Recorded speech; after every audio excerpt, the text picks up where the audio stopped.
Hi everyone, back again with me. We still talk about speed and acceleration, and in this video, we will talk about how to visualize a movement of an object using a dot pattern. Usually, we use ticker timer, something like this, and a graph. So, why we need to visualize movement of an object? Because if you have a car,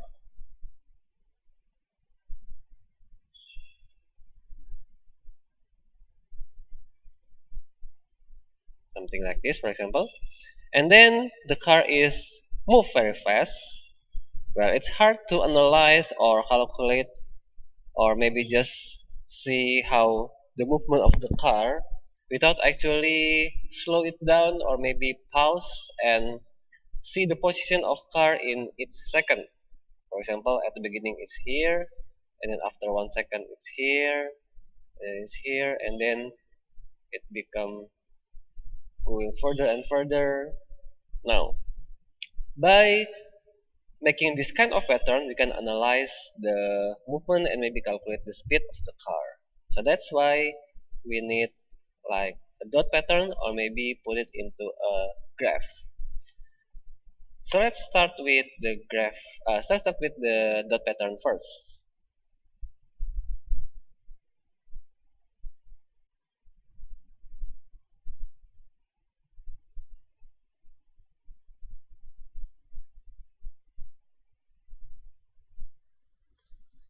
Here we can see there is a turtle. Let's reset it. And the turtle will move with constant velocity, constant speed. You can see there's a dot pattern that is created in every second. And because the turtle moving with constant speed, why it moves with constant speed? We can see because the pattern, the distance between the dot is exactly the same. So we can analyze and we can make a conclusion that the turtle moving with same or constant speed. What if, for example, this one? So the ball is dropped from a height, and then we see that the pattern of the dot is not the same with the turtle.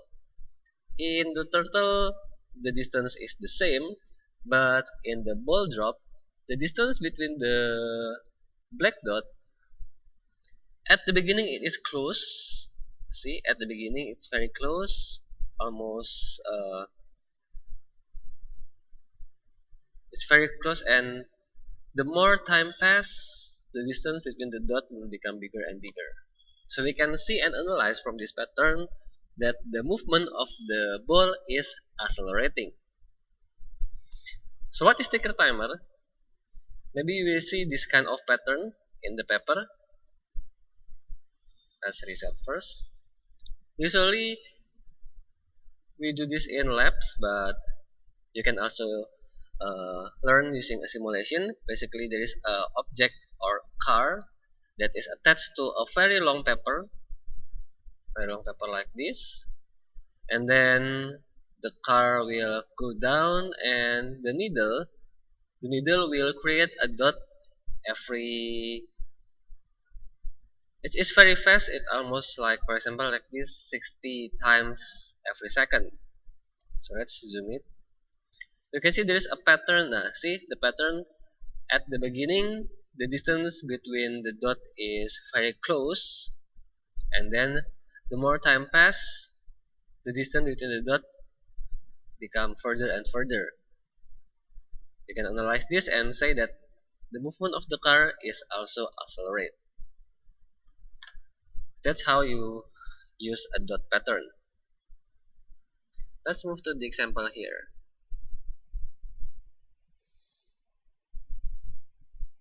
Okay, we have three example of ticker timer. The direction of the car is to the right. It means the first dot is here.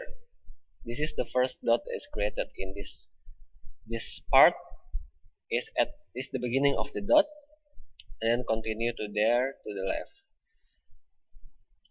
The first ticker timer pattern shows a uniform distributed dots, it means the distance between the dots is equal. It means it shows a constant speed. The one at the middle shows that the distance between the dot become further and further. It means the speed become bigger and bigger. So this is accelerating. And the last one shows that at the beginning the distance is very far, but the more time pass, the distance between the dot become shorter and shorter. It means the speeds become slower and slower, and we call it as decelerate. That's how you read the pattern using a ticker timer. Next, we'll talk about graph. If you see these two graphs, it looks quite similar, right? But it is a completely different graph. First, you must pay attention to the vertical part, this one, the y-axis. It's very important to see, is it a speed versus time, or is it a distance versus time. Let's see the example first in the simulation.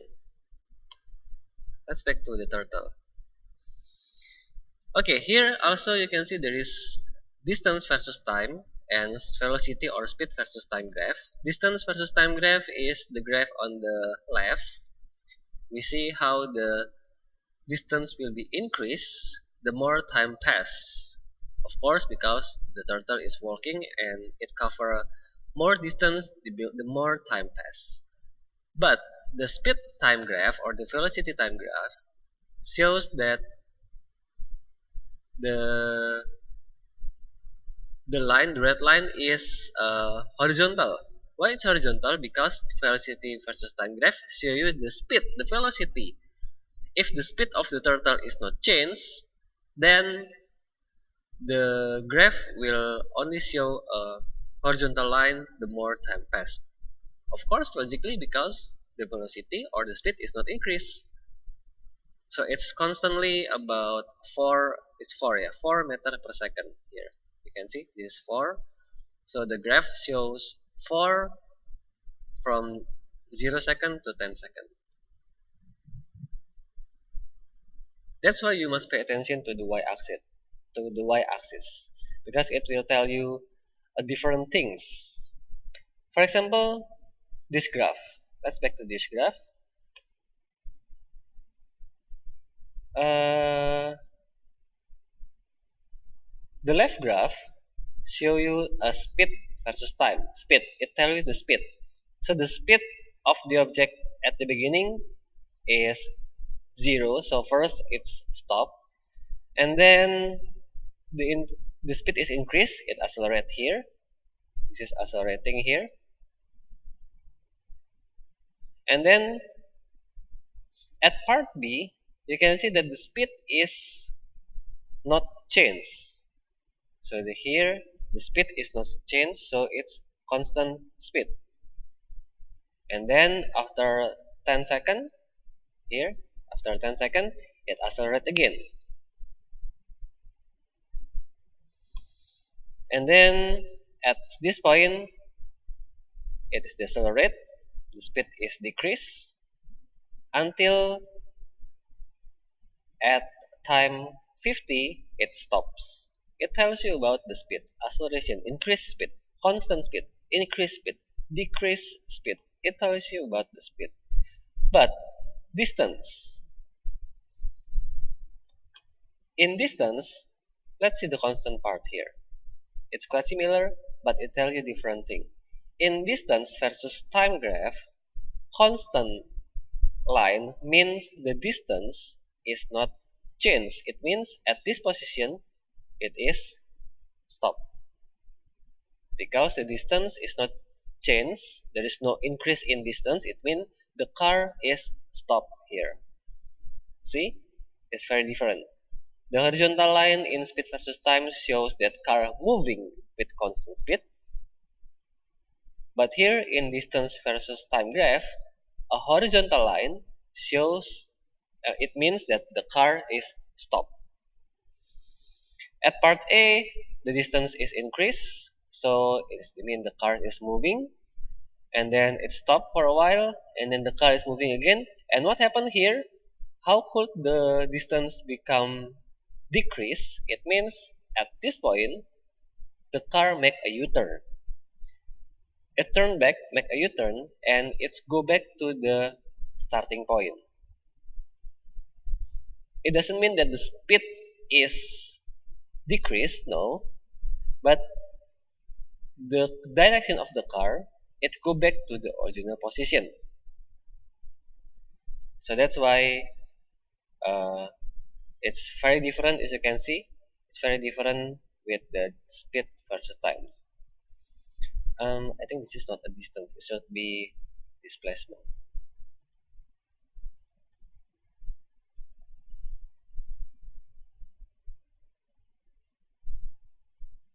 Because if distance, it will not effect. It will always go up. But if displacement, it tells you also the position. So I think it's displacement. Okay, so that's the difference between speed time and displacement time or distance time graph. Next, how to calculate distance from a speed time graph and how to calculate the acceleration in speed time graph. Let's use the speed time graph. Okay, from speed time graph we can find out the acceleration. Let's say in part A. This acceleration is, we know that acceleration is the change in speed, or we can tell that is the difference between the final speed with the original speed divided with time. So how much the speed is changed within a certain time. Okay, let's see the part A. In part A, it starts with 0 meter per second, and then within 10 seconds, it moves into 50 meter per second. So in a sentence, it starts 0 meter per second, the speed is 0 meter per second, and then within 10 seconds, it become 15 meter per second. So we can see that this is the original speed at the beginning, and this is the final speed. And the time needed for this change to happen is 10 seconds. So time for this change. Time needed for this change to happen. So we can just put it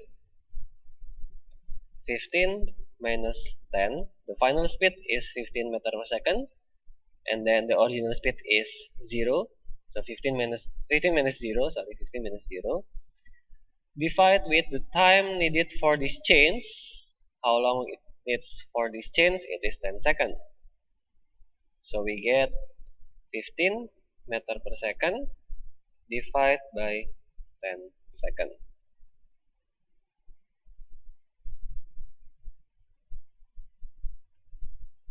So we get 1.5 meter per second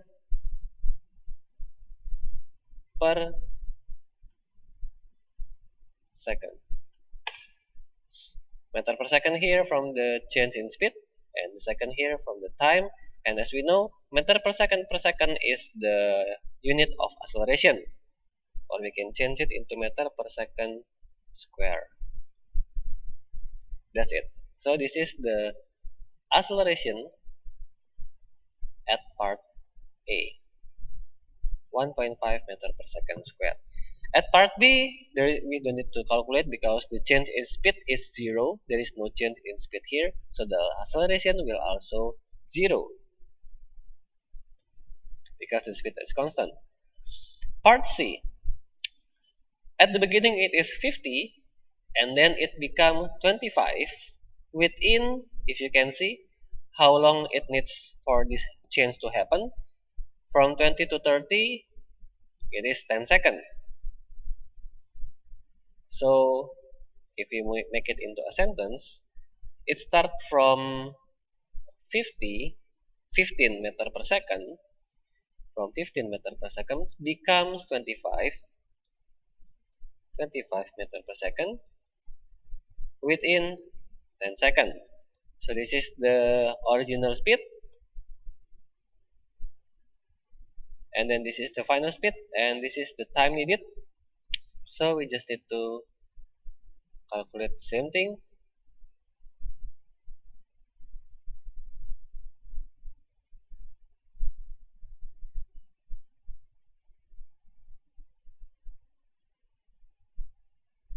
The change in speed will be 25 minus 15.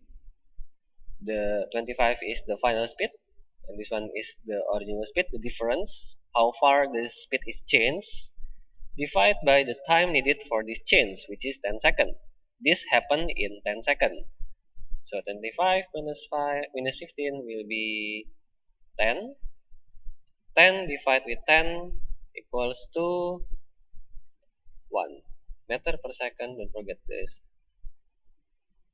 unit, meter per second square. So the acceleration in part C is 1 meter per second square. That's it, very easy.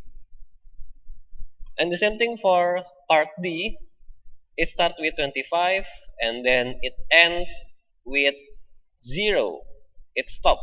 So the change of speed in part D, how far the speed is changed, is 25. Because it starts with 25, it ends with 0, so the difference is 25. How long? Within 20 seconds. Time needed for this change to happen is 20 seconds. So within 20 seconds, it's changed 25 meter per second.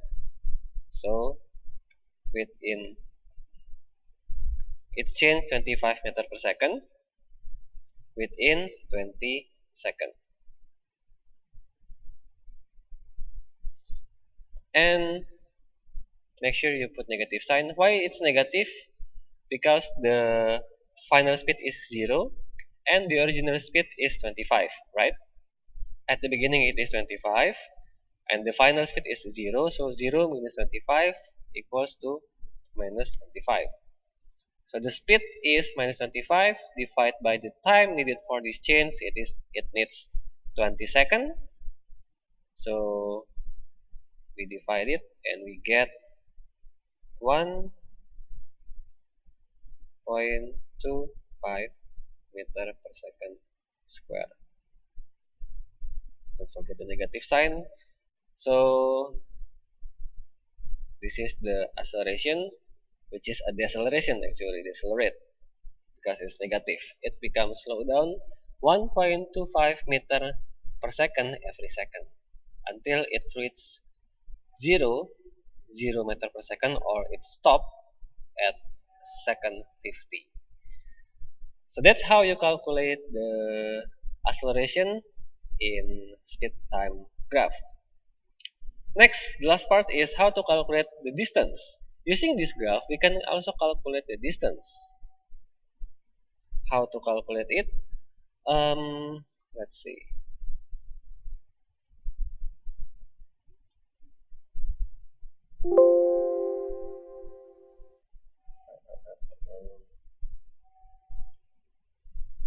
Okay, let's use the turtle, the example of the turtle.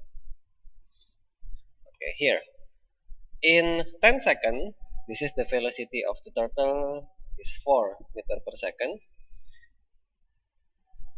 From the start until 10 seconds, the turtle moving with same speed, which is 4 meter per second. It means the distance that is traveled. We can calculate it using a simple concept, which is speed multiplied by time.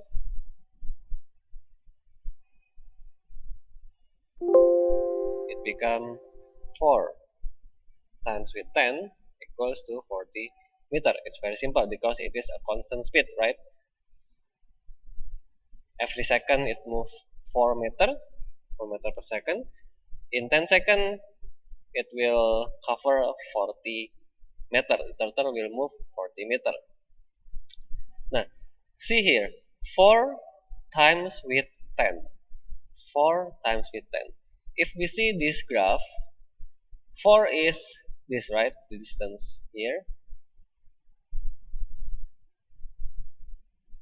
This is 4.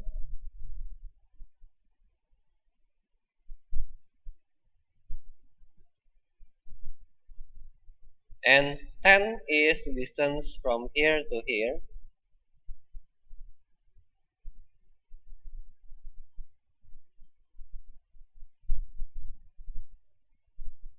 So when you multiply 4 and 10 in the picture, in the graph, you multiply this and this.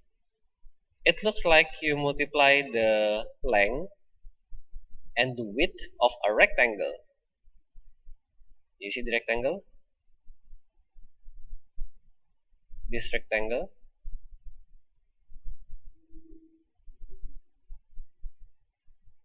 This rectangle, the blue rectangle, with width 4 and length 10. 4, the width is 4 and the length is 10. 4 times with 10, we get the area. The area of the rectangle. So actually the distance in speed time graph or velocity time graph is the area below the line.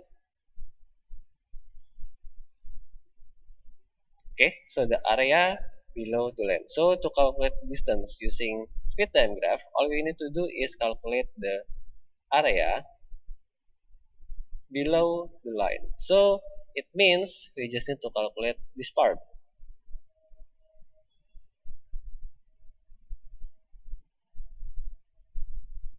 Here, the area below the blue line. And how to calculate the area? Well, it will be easier for you to separate the area like this. First, calculate the area of A, which is area of a triangle. And then the area of B is the rectangle. C is trapezoid. Here, trapezoid. And D is the big triangle. So you calculate the area one by one, and if you total it, you will get the total distance covered by this object. Okay, let's try it. Part A. Distance in part A will be the area of a triangle. We have the base of the triangle is 10. The base is the 10 here. The length is the 10, and then the height is 15. So the area will be half of 10 times with 15, and we get 75 meter. For part B, we get the width is 10 and the height is 15. So for part B, it is 10 times with 15, we get 110 meter. And so on and so on. You calculate the trapezoid, or maybe you can separate it again with a rectangle and a triangle. It's up to you. And then calculate the part D, the big triangle here with base of 20. See the difference between 50 and 30, it is 20. So half 20 times with 20 times with the height is 25. You get the area of each part, and then you total of the area of the ABCD, and then you get the total distance.